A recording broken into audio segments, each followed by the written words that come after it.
Gracias por informarse con Delfino.cr. Ingrese a delfino.cr/inclinada, suscríbase para disfrutar de todos nuestros servicios con una cuenta Delfino Más. Delfino.cr.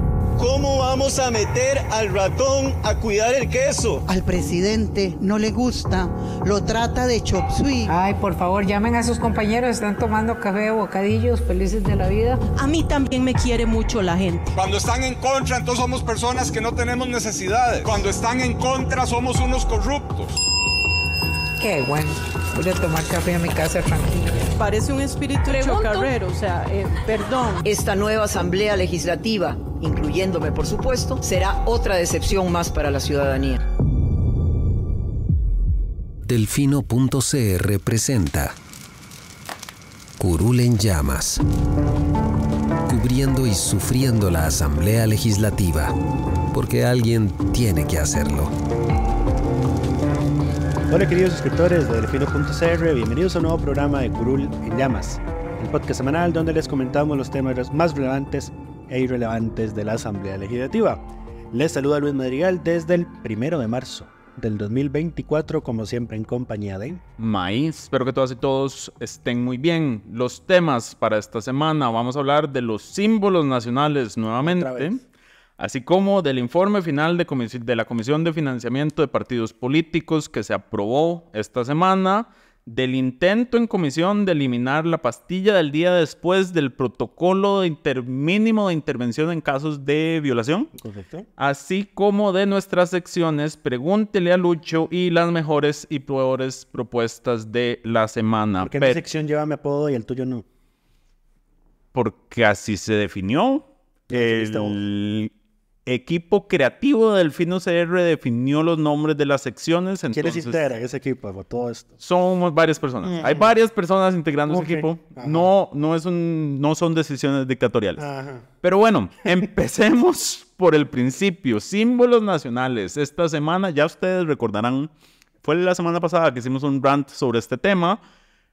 De pocos o nada sirvió, porque de igual forma la Asamblea Legislativa decidió aprobar el colibrí como símbolo nacional. 2 especies de colibrí como símbolo nacional del país. El símbolo nacional número 20. Hay una controversia con el número porque hay varios medios. Los medios del Grupo Nación. Hay muchos medios. Han publicado que es el número 19. No. Amelia Herrera también publicó que es el 19. Correcto. Pero es el 20. Es el símbolo nacional número 20 y el detalle está en que desde 1988, si no me equivoco, la carreta como tal ya era un símbolo nacional. Y lo están confundiendo con el boyeo. Correcto. En el 2022 se aprobó otro proyecto de símbolo nacional que declara la carreta y el boyeo como símbolo nacional. Entonces, técnicamente, estos colibríes son los símbolos número 20, por lo menos la ley número 20 que aprueba símbolos nacionales. En la discusión en el plenario, el diputado jefe de fracción del Partido Liberal Progresista, don Eliezer Feinsack, se sintió atacado por ciertos sectores y salió a defender... Se sintió atacado por vos. Se sintió atacado por ciertos sectores de distintos lugares. No personalizó sus comentarios, pero dijo que... No quiso darte la palabra por la alusión. Pero dijo que había más en la vida que asuntos de seguridad y asuntos económicos. Que no hacía daño que por cada 15 proyectos. Correcto. Que él dijo que si la Asamblea aprueba 20 proyectos de seguridad, 15 proyectos económicos y uno o dos proyectos de estos, no debería haber ningún problema. Entonces, en honor a la verdad, fuimos a revisar cuántos proyectos ha aprobado esta Asamblea Legislativa.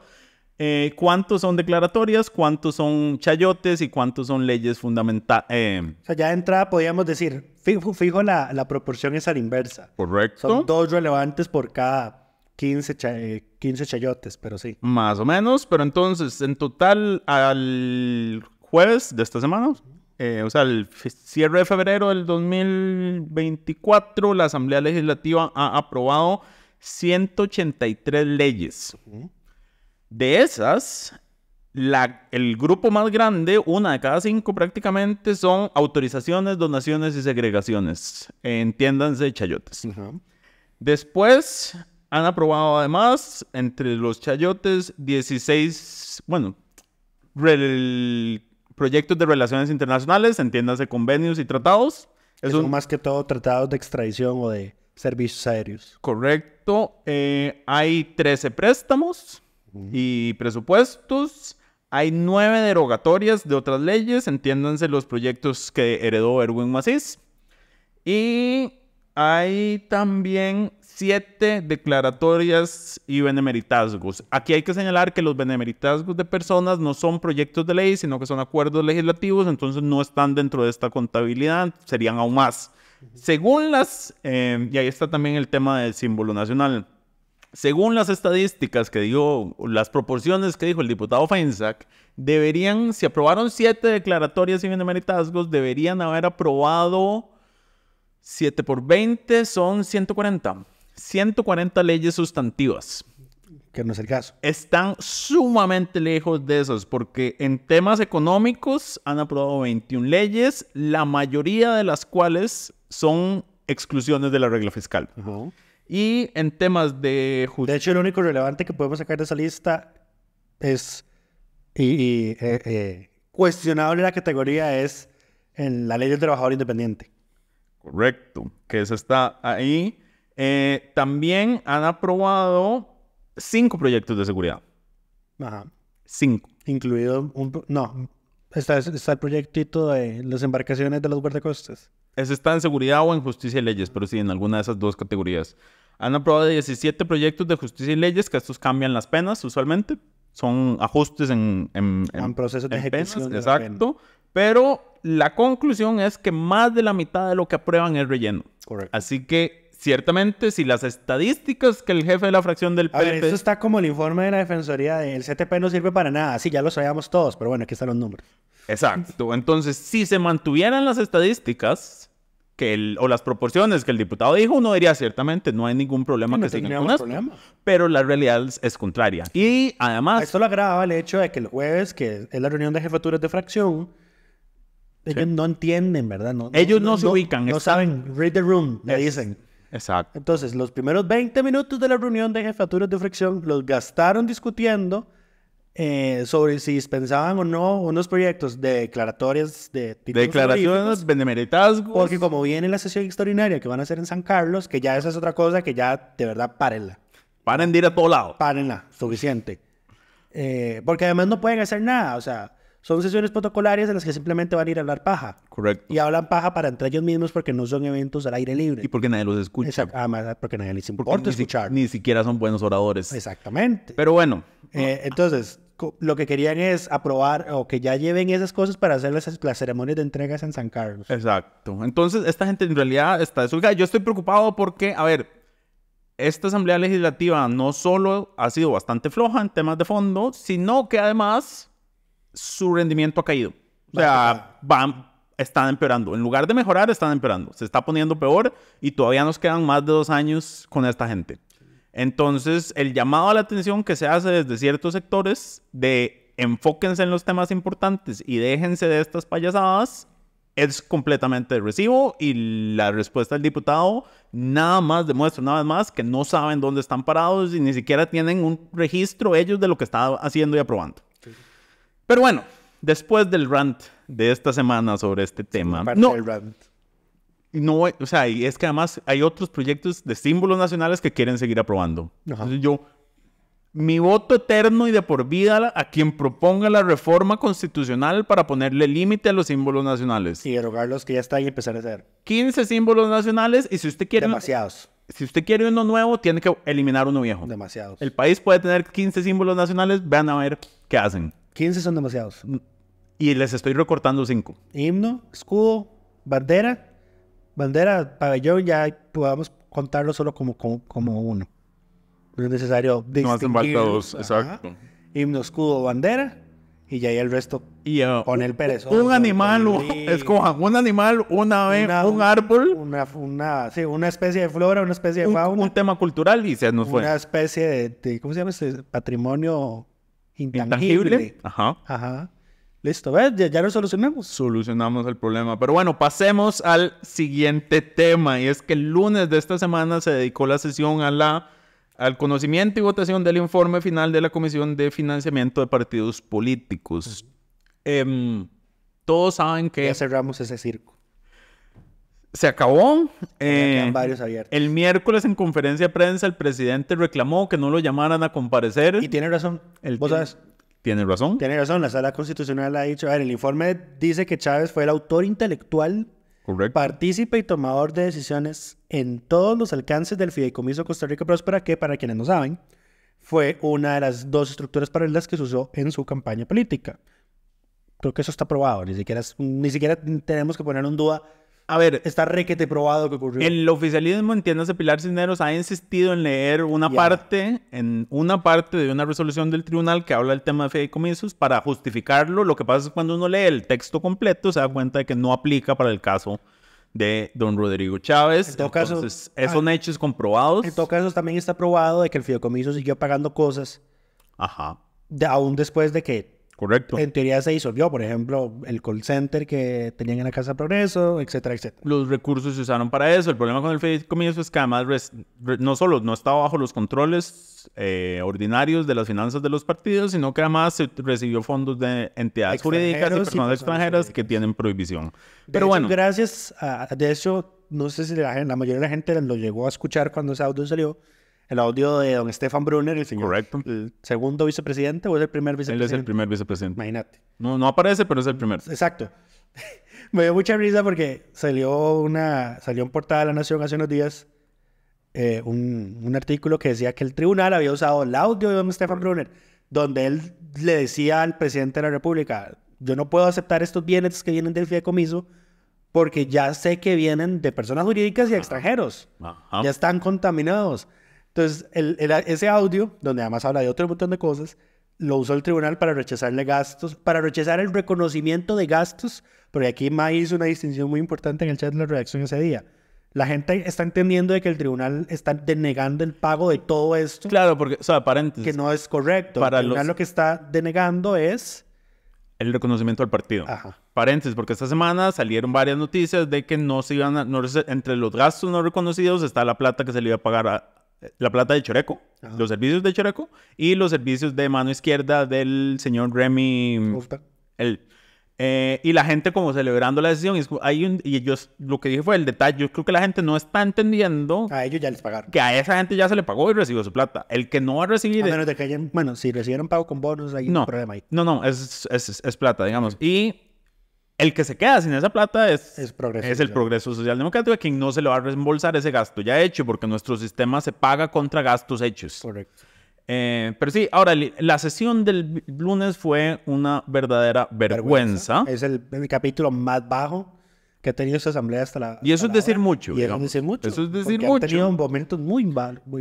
Todos los ánimos A ver, Nueva República estaba claramente molesta porque les habían señalado que ellos no firmaron el dictamen de mayoría. Me van a funar por este comentario, pero David Seguro se pone particularmente e interesantemente violento cuando se trata de Fabricio Alvarado.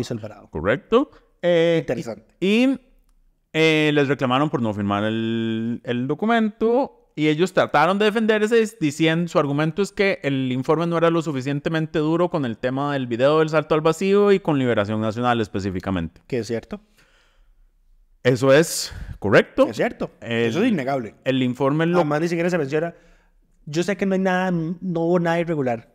Yo sé, esto fue más un escándalo de campaña con el tema del viaje de Figueres a República Dominicana. Yo no entiendo qué cree la gente que fue lo que pasó ahí. No sé si el señor vino con plata de un narco en República Dominicana, una cosa así. Peanuts. No sabemos. No fue el caso. Pero, digamos, no se mencionó nada de eso en el informe. Correcto. Cero. Se omitió. Ahora, si ellos hubieran sido parte de la mayoría o lo hubieran metido en el reporte. Pero bueno. Ellos se quejaron y los ánimos se caldearon cuando se fue la luz en el plenario legislativo mientras David estaba haciendo su berrinche público. El chisme de pasillo, no es que no se fue la luz. Alguien apagó. Es que sí fue un diputado de Liberación Nacional y fue específicamente lo que dice el chisme de pasillo, ¿verdad? Ajá. Chismes de correo. Chismes de pasillo no confirmados. Correcto. Es que fue Jason Valverde, que es diputado de Liberación.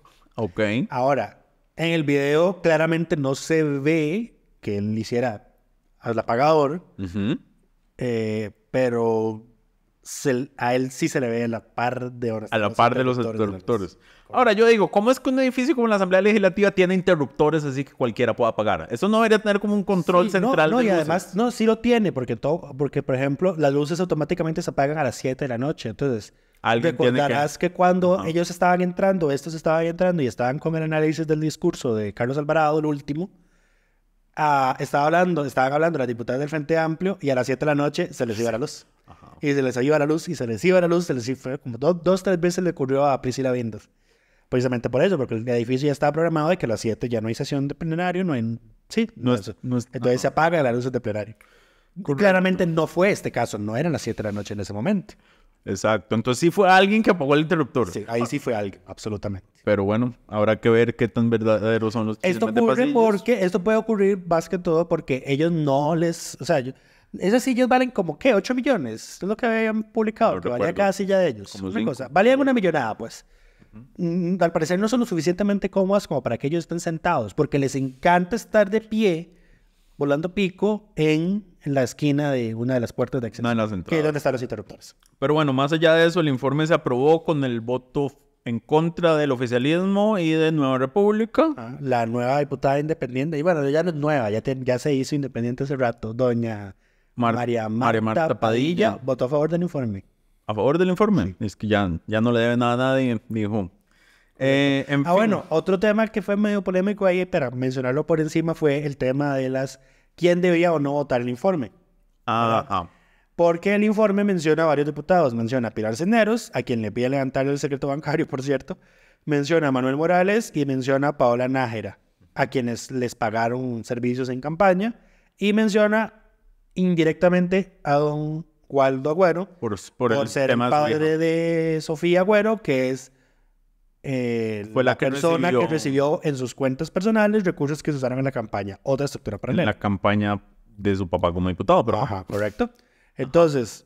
¿debían o no debían? Esa es la pregunta. A ver, por legislación en provecho propio no los pueden acusar. Ya esto no sé si lo hemos hablado en el podcast, pero la Sala Constitucional, cuando revisó la constitucionalidad del proyecto de ley de la Ley contra la Corrupción y el Enriquecimiento Ilícito, que es el que contempla ese delito, dijo a los diputados: ustedes no los pueden acusar de esto porque son ellos los que hacen las leyes. Hay un paréntesis, ese fue un comentario de fondo que hizo la Sala y no quedó... que nadie se lo preguntara, además. No recuerdo, en ese entonces la Sala decía, analizaba bien en todo el proyecto. Correcto, pero quedó como en un comentario de fondo y el proyecto se aprobó como está. Entonces, técnicamente el delito sí existe. Pero no lo pueden cometer un diputado. Bueno, sí, podría acusar a un diputado. Podría acusarse. Pero lo que va a hacer es llevarlo a la sala. Y el diputado lo llevaría a la sala y hay una nueva conformación de la sala. Se le tocará a la sala decir si mantiene el criterio de ese momento o no. Pero de momento lo que ha dicho la sala es que a un diputado no se le puede juzgar por legislar en beneficio propio. No sé, yo sé que el diputado por su cuenta se puede inhibir. Yo como magistrado sería la distinción de, es que no es lo mismo. Sí, por ejemplo, cuando aprueba el presupuesto porque estaba aprobando la plata de su salario, por ejemplo, cosas de ese tipo. O cuando aprueban su salario. Porque es una potestad constitucional que está delegada entre ellos mismos. Pero ya esas cosas son diferentes a votar un informe para que recomienda sancionarte, por ejemplo. Eso correcto, eso es diferente, pero... O como lo hicieron los anteriores diputados, que votaron una moción para pasarle por encima al presidente de la Asamblea, que había dicho, ustedes quedaron ausentes y toca bajarle la dieta. Para no perder la dieta. Ajá. Ahí sí, pero igual Bueno, la Procuraduría los acusó penalmente. Habría que ver si alguno va a acudir a la sala que no pueden. Yo siento que se hay una distinción entre aprobar leyes y aprobar estos acuerdos, ¿sabes? Hablando sancionatorios. Hablando de eso, ¿sabes qué me parece muy mal de toda esa situación? De cuando uno pone denuncias en la Procuraduría. ¿Qué? Porque la gente lo que no sabe, yo fui el que denunció a ese grupo de diputados por descarados. Correcto. Yo fui el que los denunció. La Procuraduría primero desestimó el caso. Yo les dije, ustedes no analizaron bien la prueba que yo les di. Ajá. Lo resolvieron, los acusaron, pero no me dieron acceso a la denuncia. O sea, yo no sé de qué los acusaron, ni siquiera sé si los acusaron bien. O sea, si de verdad le dieron un sentido correcto a lo que yo dije, esta gente hizo esto está mal. Claro, porque ellos son... Sí, vos no tenés acceso al expediente. O sea, pero yo soy el denunciante. Original. El denunciante penal es la Procuraduría. O sea, yo debería tener derecho de saber de qué fue lo que los denunciaron. Pues sí. O al menos, bueno, no he ido. Si yo voy a la fiscalía deberían Entregarte el expediente. Deberían darme acceso al expediente, sí. Puede ser. Porque entonces, ¿cómo me aseguro que la Procuraduría los acusó correctamente? Tenemos dudas. Dudamos en la Procuraduría. Por supuesto que suda la Procuraduría. Muy bien. Pero bueno, ¿qué más del informe? Nada más. O sea, se hizo claramente un pleito vergonzoso entre Liberación Nacional y Nueva República. Además participó, se metió en la discusión don Leslie Jorges quejándose de que a David Segura le apagaran el micrófono y de que a los de Liberación Nacional no los regañaran por gritar de un lado al otro del plenario. Y aprovechó para acusar a Dinora Barquera de haberle dicho ¿Buquelón? Vieja. Ah, sí. ¿A quién? ¿Qué fue lo que le dijo? Dijo Leslie que él desde su puesto había escuchado a Dinora gritarle a Pilar Cisneros vieja mentirosa. Y Dinora se defendió. Vieja mentirosa con corona. Vieja mentirosa con corona. Y doña Dinora Barquero se defendió diciendo, yo le he dicho maestra de las mentiras, le he dicho varias Lo que ejemplos. tiene con corona, pero no le he dicho. Exacto. No le he dicho vieja. Y en todo caso, yo no tengo problema con mi edad. Exacto. Ella se defendió diciendo, yo vieja no le he dicho. Mentirosa sí, pero vieja nunca. Correcto. Y es como... Y en todo caso, no tengo problema con mi edad yo. Además, pero bueno, no, ciertamente es vergonzoso. Sí, Dinora da vergüenza, Leslie da vergüenza, Ada da vergüenza, Ahora, Pilar no da dijimos vergüenza. por qué Chávez tenía razón. Porque no lo convocaron. Porque no lo convocaron, exactamente. Correcto. Y le están atribuyendo una responsabilidad Sin en el haberlo, informe pero- sin haberle dado. Ahora el informe, volvemos al mismo, tiene poco valor real. Sí, pero igual, si el presidente va a la sala, la jurisprudencia dice que él gana. ¿Sí? Y que tienen que quitar eso del informe. Nadie los tiene por no convocarlo. En eso tiene completamente la razón. Pero bueno, algo más de este tema. No. Pasemos entonces al siguiente tema. La comisión... ¿Cuál comisión es esta? La que conoce lo del protocolo... La de la mujer. La comisión de la mujer tiene... Lo que lo hace aún más fucked up. La Comisión de la Mujer tiene en su estudio un protocolo para establecer un proyecto de ley para establecer los mínimos, los requerimientos mínimos que se tienen que establecer en el protocolo de atención de víctimas de violencia sexual. Correcto. Ese proyecto fue presentado por... Doña Carolina Delgado. Ok, y se encuentra en trámite, está en trámite de mociones. Una de las mociones que se presentaron fue de parte de Olga Morera de Nueva República, que lo que pretendía era eliminar del protocolo mínimo el uso de la anticoncepción de emergencia en las primeras 72 horas, que es parte de lo que quieren establecer. Ahora, yo tengo múltiples comentarios en este sentido. Lo primero es que la Asamblea Legislativa no debería estar trabajando sobre mínimos y protocolos porque eso es potestad. Digamos, no es algo que debería estar por ley. Aquí estamos al nivel reglamentario. May lo dice porque lo vuelve muy rígido, a eso se refiere. No solo por eso, porque si comete algún error o cambia la ciencia y la tecnología y hay que incorporar algo nuevo, la reforma sería por vía legal. La Asamblea no debería estar trabajando a estos niveles de detalle, eso está fuera de sus funciones. Sin embargo, entiendo la necesidad de, ante gobiernos antiderechos, de querer establecer mínimos en temas como este. Eso lo entiendo. Pero No, y es además por el hecho de que, como es un protocolo interinstitucional, digamos, no puedes tener un protocolo que vincule a efectos legales a todas las instituciones involucradas, porque si lo emite el Ejecutivo, a lo sumo solo sería vinculante para el Ejecutivo. Y si lo emite la Caja... Y si falla una institución del Ejecutivo, pues sí, se puede sancionar al Ejecutivo. Pero el Ejecutivo no podría hacer responsable de nada al Poder Judicial o a la Caja si fallan en su aplicación del protocolo, porque es un protocolo, no tiene rango a ley. Pues por ese lado se entiende como la finalidad del proyecto. El problema es la rigidez que lo genera, aunque el texto sí está un poquillo cuidado en el sentido de que habla de mínimos. Entonces, si hay algún avance, podría meterse en el protocolo mientras luego se reforma la ley. Igual va a ser un problema reformar la ley, pero sí. Claramente, pero bueno. Y ahora, no deja de ser llamativo de que esto ocurriera cuando en el podcast anterior dijimos, bueno, no vamos a poder hablar de lo que la sala resolvió respecto a la píldora del día después. Bueno, y sorpresa, llega Nueva República, que era claramente iba a hacer esto. Claramente iba a capitalizar esos votos salvados de la sala y meten esta moción. Correcto. Ahora, recordemos que la sala lo que dijo fue que no resolvió 3 acciones de inconstitucionalidad que había presentado el ex juez don Francis Porras y lo que señaló es que no era inconstitucional la pastilla el día después ni su venta libre. De nuevo, aquí lo que hay que señalar es que eso se salvó por un voto. Y ahora... Y aquí pasó lo mismo.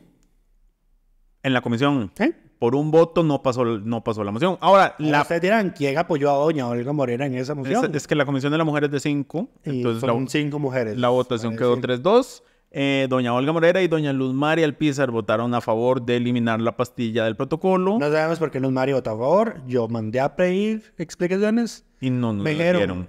Ahorita no puede porque está en reunión de jefaturas de fracción, pero bueno, la reunión de jefaturas de fracción terminó a la mediodía. Y ella sigue yendo a pesar de que no es jefa de fracción y no ha resuelto el tema de su partido tomado. Pero bueno, más allá de eso, ciertamente... A ver, en este caso no era prohibir, sino era nada más eliminar el protocolo. El mínimo. Entonces, sí. No... O sea, es terrible. El tema es que va a pasar en plenario. Yo creo que esto lo van a aprobar probablemente. Lo van a reiterar. Lo van a reiterar. ¿Y será que se van a echar el pleito públicamente de eliminar esta pastilla cuando ya la sala dijo que no es abortiva y toda la ciencia... En Nueva República les encanta hacer el ridículo. Se van a echar el pleito. Ok. Pero bueno, creo que eso es con ese tema. Pasemos entonces a la sección de Pregúntele a Lucho. Estamos cargados. Esta semana tenemos muchas preguntas. La primera es muy sencilla y es justamente lo que hablaba ahora de que a veces podemos confundir a las personas que no manejan estos conceptos cuando decimos que una votación en la sala se salvó por un voto. Hay dos cosas distintas. Que un magistrado salvó el voto. No es lo mismo que decir un magistrado salva el voto que el proyecto o la acción se salvó por un voto. Doña Lawrence Leitón, nos mandó a preguntar que cuando decimos ¿a qué se refieren que X magistrado salvó el voto? Lo que significa... Es que está en la minoría. Es que... Exacto, salvó el voto no forma parte del criterio de la mayoría y pone sus anotaciones y su justificación distinta por aparte. Correcto. Sí, porque hay diferentes formas en las que un magistrado puede externar una posición diferente a la de la mayoría. Por ejemplo, esto es un podcast sobre técnicas legislativas, pero bueno, no importa. Están las notas. Poner una nota. Poner una nota a la sentencia. Están las razones separadas. Que eso significa que está de acuerdo con el fallo, pero tiene motivos distintos. Correcto. Está de acuerdo con la mayoría, pero no porque lo que la mayoría dijo. Exacto. Exactamente. Están las razones diferentes, razones separadas y las notas. Y los votos salvados. Los votos salvados. Los votos salvados es donde el magistrado, sí, bueno, él tiene que explicar por qué no coincide con la mayoría y cuál hubiese sido su sentencia. Tiene que dar su justificación y cuál era su criterio para ese caso. Pero bueno, por lo general, no, o sea, obviamente los votos de minoría o los que salvan el voto no tienen efectos jurídicos. Se suelen resaltar porque a veces es interesante ver qué dijo la parte contraria, particularmente en casos polémicos como el que tuvimos la semana pasada y esta, y donde las votaciones son cerradas 4-3. Exacto, porque además eso refleja posibles cambios en la posición de la sala si cambia su conformación. Sí. Entonces, y además da una buena visión de quiénes son quienes adentro de la sala. ¿Cómo son la relación de fuerzas en la sala? Pero bueno, pasemos a la siguiente pregunta que no tiene tampoco que ver con la Asamblea Legislativa, pero aquí les respondemos todas sus dudas. Daisy Víquez, un saludo a Daisy porque yo la conozco.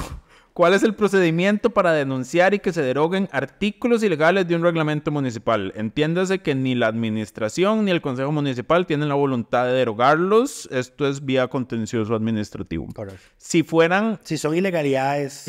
O sea, que lo que dice el reglamento va en contra de la ley que se está reglamentando, se va al contencioso. Si es que el reglamento tiene algo que se puede considerar inconstitucional, habría que ir a la sala constitucional. Correcto. Pero en ese caso tiene que ser expresamente algo inconstitucional. Pero bueno, pasemos. La siguiente pregunta. Ronald Hernández Campos nos pregunta: ¿cómo puede hacer la Asamblea para convocar al presidente a una comisión investigadora? ¿Hay algún proceso especial? ¿Se podría negar? Pues sí, ya se ha hecho. Se hizo con Luis Guillermo Solís que fue en Casa Presidencial. Y luego le hicieron otra en la Asamblea. La gente se le olvida la segunda. Pero esa fue cuando ya era expresidente. ¿Por el hueco fiscal? Sí, esa fue cuando ya era expresidente, porque el hueco fiscal se conoció cuando él salió del poder.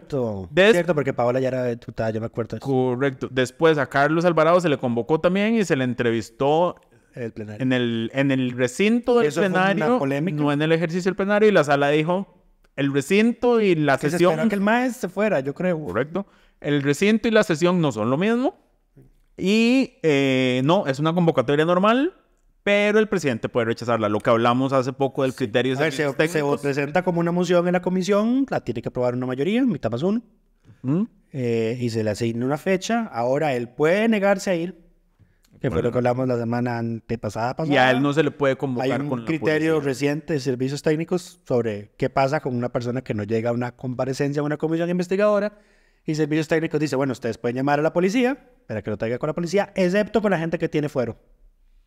Exacto, que son... Porque en ese caso tiene que seguirse el proceso de levantamiento de la inmunidad. Y ahora, la corte no te va a levantar la inmunidad porque no hay un delito.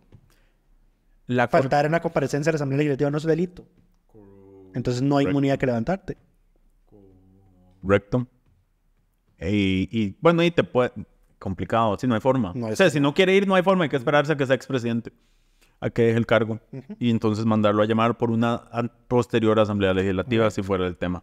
Pero bueno, don Vinicio Rojas nos pregunta si hemos notado que las mociones de fondo 124 presentadas a los proyectos que están en comisión sin dictamen no se suben a la página. Sí, y eso es algo que yo he reclamado por años. Sí lo hemos notado y no nos han hecho caso. Hay explicación de eso en el sentido de que muchas de esas mociones se presentan en el momento.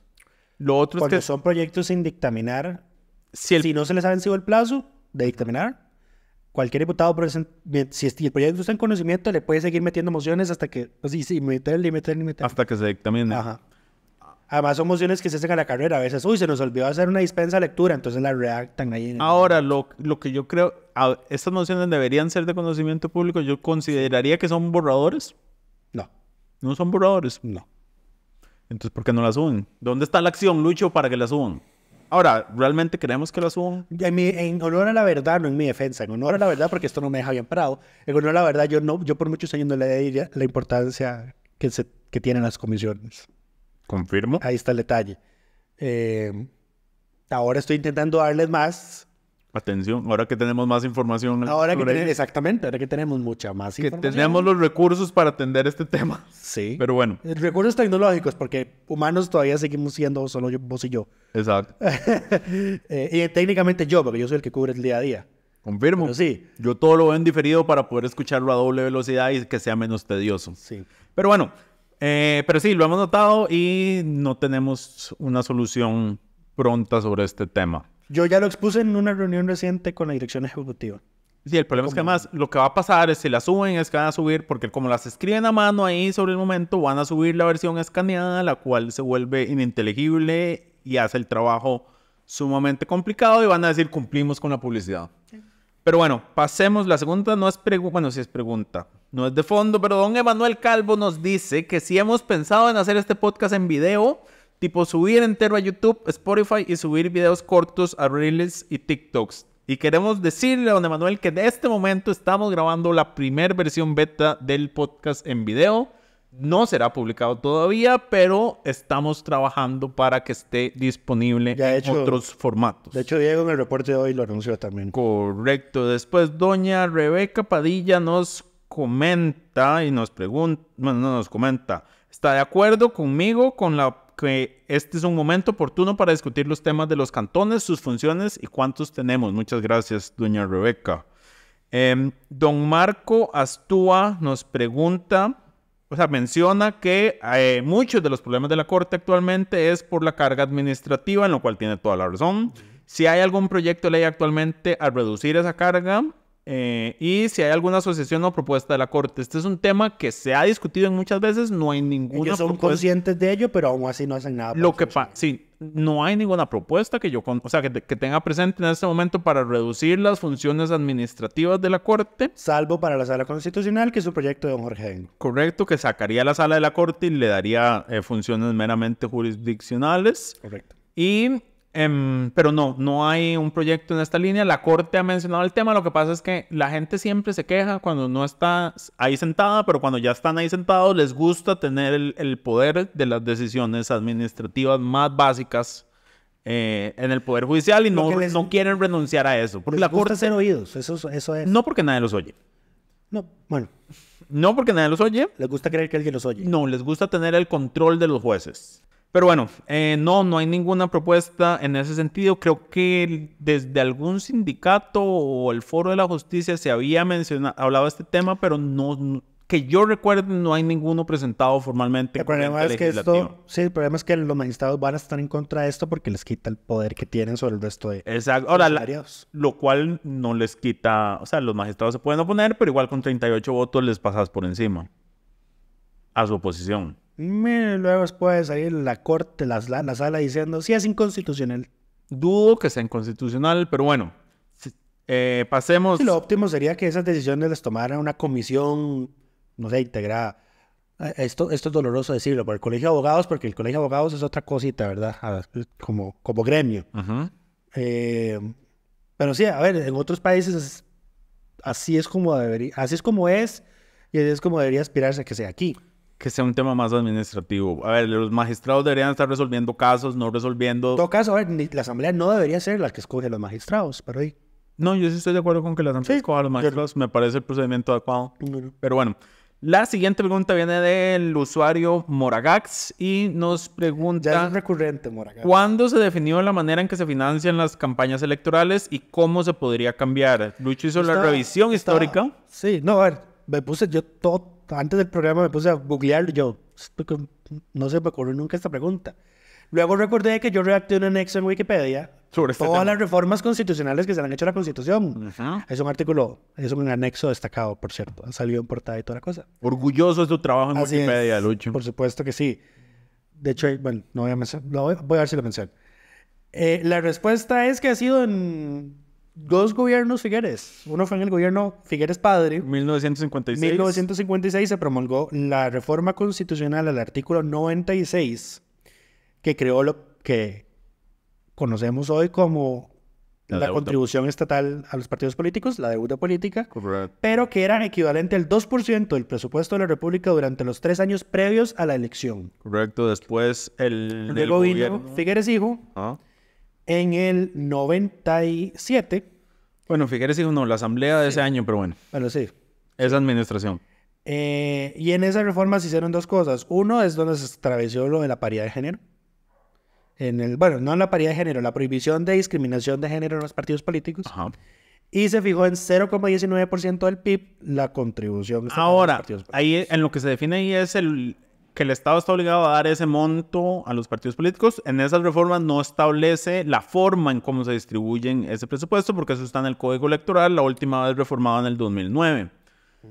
Y en aquel entonces, hay que reconocerlo, el Tribunal Supremo de Elecciones hizo propuestas para cambiar el método de financiamiento que fueron rechazadas por la Asamblea Legislativa expresamente por lobbies de medios de comunicación y bancos que dijeron, ustedes esto no lo van a cambiar porque son los dos entidades que se benefician de la deuda política actualmente. Unos porque financian vía fideicomiso y los otros porque reciben pauta. Entonces, en honor a la verdad, el tribunal sí intentó cambiar esto. De hecho, actualmente hay una propuesta de ley que presentada por el tribunal y que acogió la bancada del Frente Amplio para cambiar la forma de financiamiento de partidos políticos, la cual han estado ignorando. No hay nadie más ignorado, legislativamente hablando, que el Tribunal Supremo de Elecciones. Correcto, que justamente la semana pasada, después de que grabamos el podcast, el tribunal salió a pronunciarse en contra de las reformas electorales que estaban avanzando y que mencionamos en el episodio de la semana pasada. La del reconteo, la de los cantones. Pero la de los cantones ya la había objetado desde antes. La del reconteo, la de reducir el plazo de primera y segunda ronda, y la tercera era...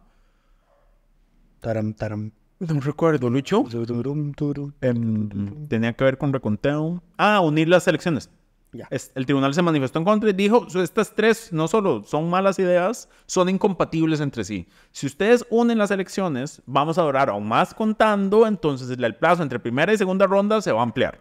Primero. Segundo, además, si ustedes nos piden reconteos en casos cerrados, vamos a durar más contando, entonces el plazo también se va a ampliar. Y si además, aparte de que hay que recontar 5 papeletas en una misma elección, técnicamente...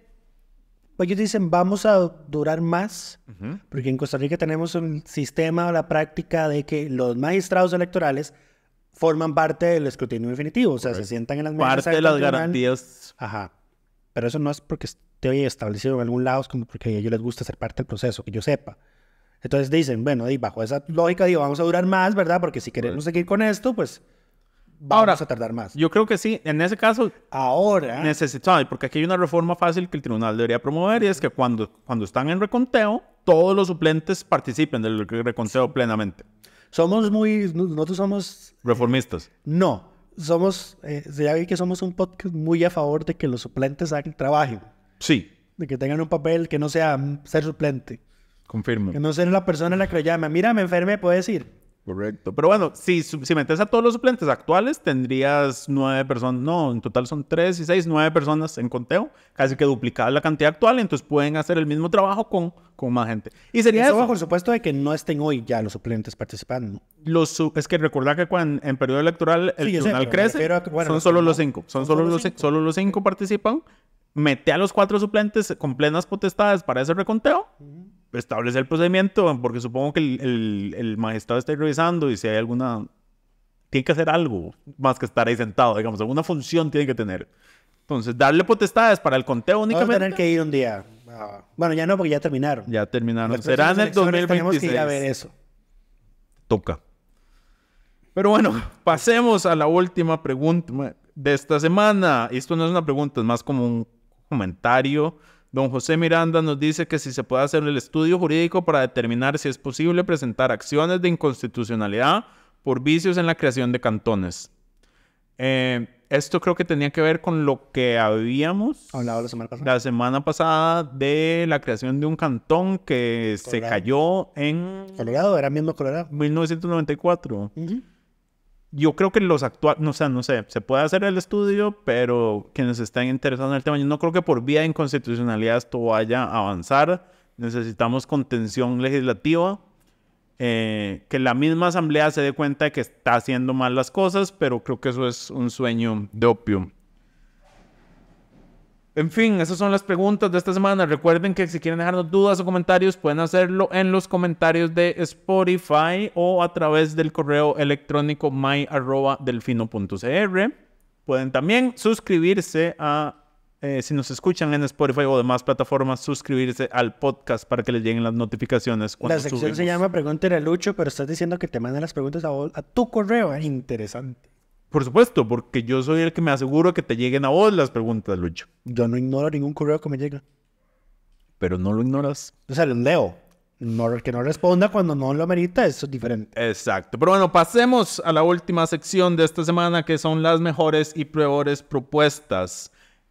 Y voy a empezar por las peores, y voy a decir que ni siquiera es un proyecto de ley, pero la peor propuesta que escuchamos esta semana fue que el diputado Gilbert Jiménez de Liberación Nacional quiere ser presidente. Dijo a la nación que está valorando ser presidente de la Asamblea Legislativa. Yo quiero decirle al señor, por favor, siéntese. Usted, gracias que es diputado. Usted, gracias que el bullying está prohibido, porque si no, nos burlaríamos más de usted. Y por favor... conozca sus limitaciones, las cuales claramente las alcanzó con una curul. Sobre proyectos de ley, vamos a mencionar, es que Liberación Nacional, es que qué muchachos, doña Katia Rivera se le ocurrió, en medio de la discusión que se ha tenido de que la sociedad está harta de que los diputados aprueben chayotes y símbolos nacionales y declaratorias sin ningún valor real para las personas, decidió que era el momento oportuno para presentar un proyecto de ley para declarar el Día de la Cimarrona Costarricense. 24 de junio, si no me equivoco. Claramente, lo que mencionábamos ahora con la discusión de los temas de jefes de fracción, no están leyendo la habitación, nos están dando cuenta de la situación país. Y están quedando y dándole cada vez más razones al Ejecutivo para que les diga que no están haciendo su trabajo, y yo me estoy quedando sin posibilidades de defender a la Asamblea Legislativa del Ejecutivo si siguen con esta línea. Sí. ¿Algo que agregar? Doña Katy solo la vamos a recordar cuando se vaya de diputada por haber sido la que nos quitó feriados y por la que presentó proyectos de este Nos quitó el traslado de feriados, pero bueno. No nos quitó el feriado como tal. Se hizo el fin de semana largo para ella. Un feriado que cae en un fin de semana no existe. No, pero es que el que quitó no es el que del fin de semana. Cae jueves. Bueno, lo arruinó. Nos arruinó el fin de semana largo. Nos los feriados. Exacto. Pero bueno, buenas propuestas presentadas esta semana. Tenemos Esto es criterio, digamos, si es bueno o no, pero es la propuesta de doña Katia. Meramente de May, vale a decir. Sí.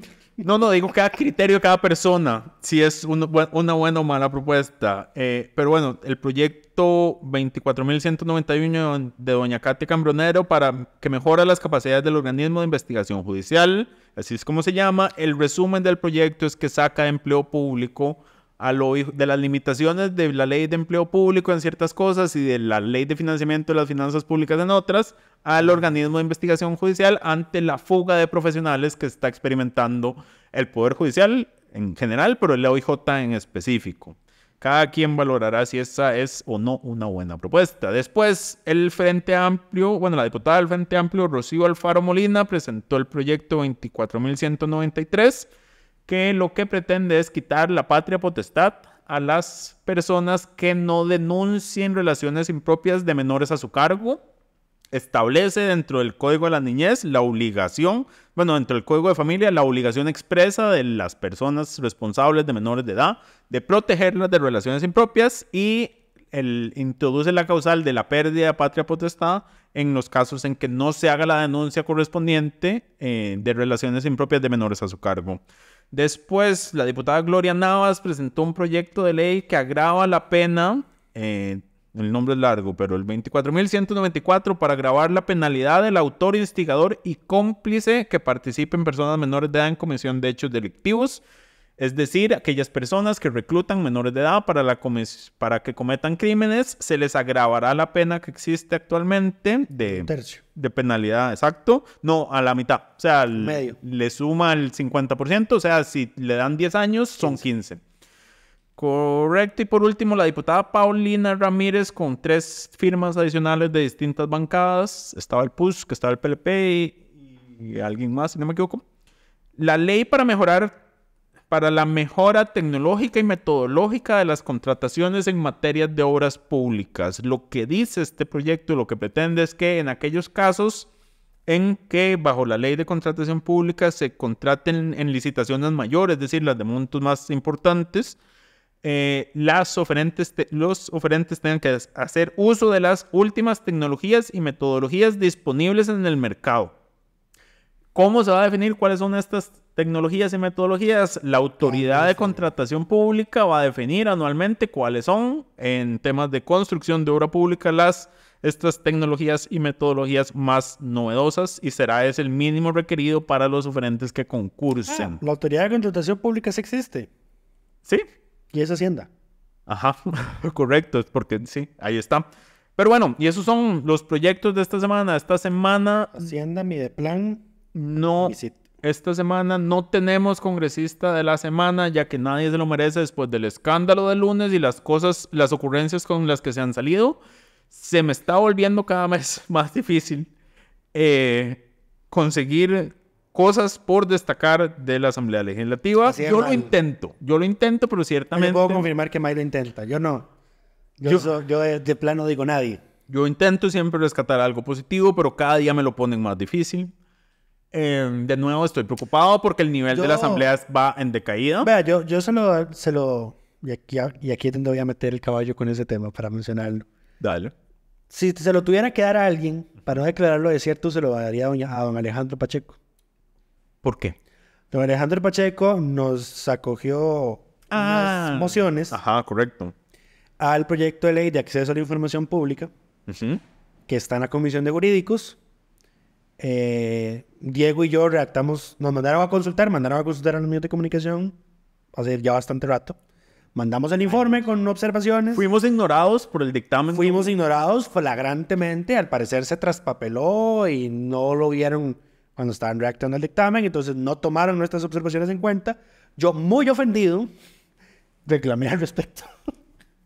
Y uno de los asesores de don Alejandro Pacheco, que es además el jefe de fracción de la unidad, se contactó conmigo, hablamos del tema y dijo que lo iban a tomar en consideración para mociones 137.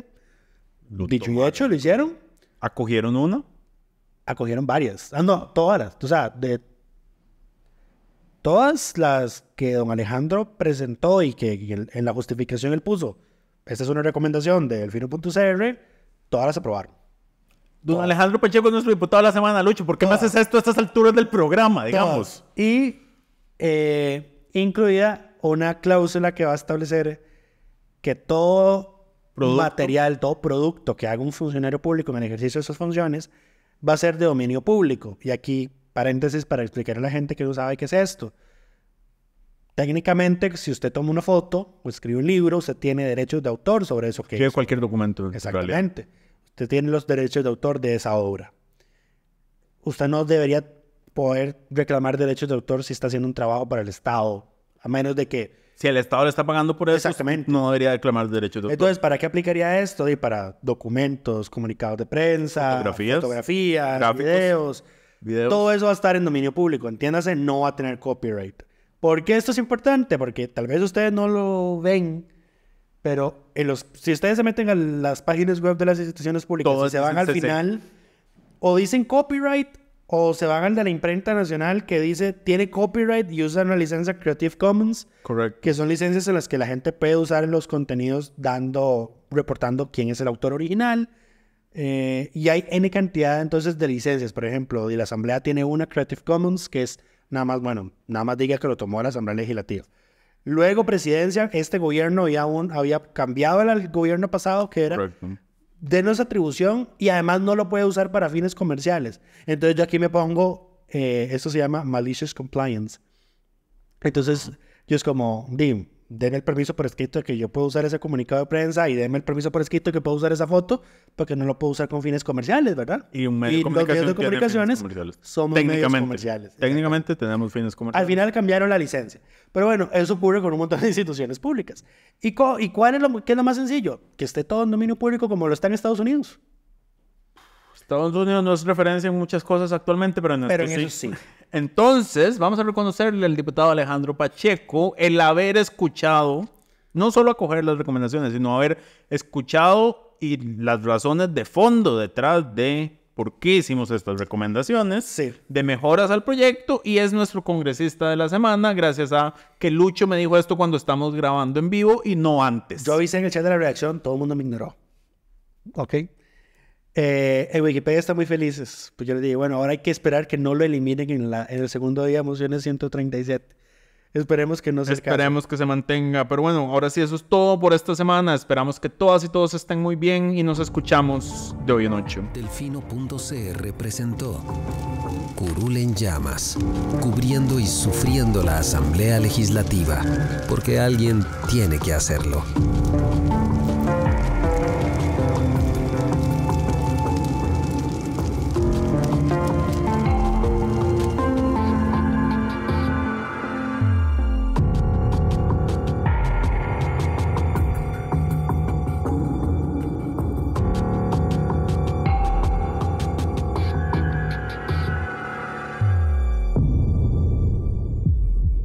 Gracias por informarse con Delfino.cr. Ingrese a Delfino.cr/inclinada, suscríbase para disfrutar de todos nuestros servicios con una cuenta Delfino Más. Delfino.cr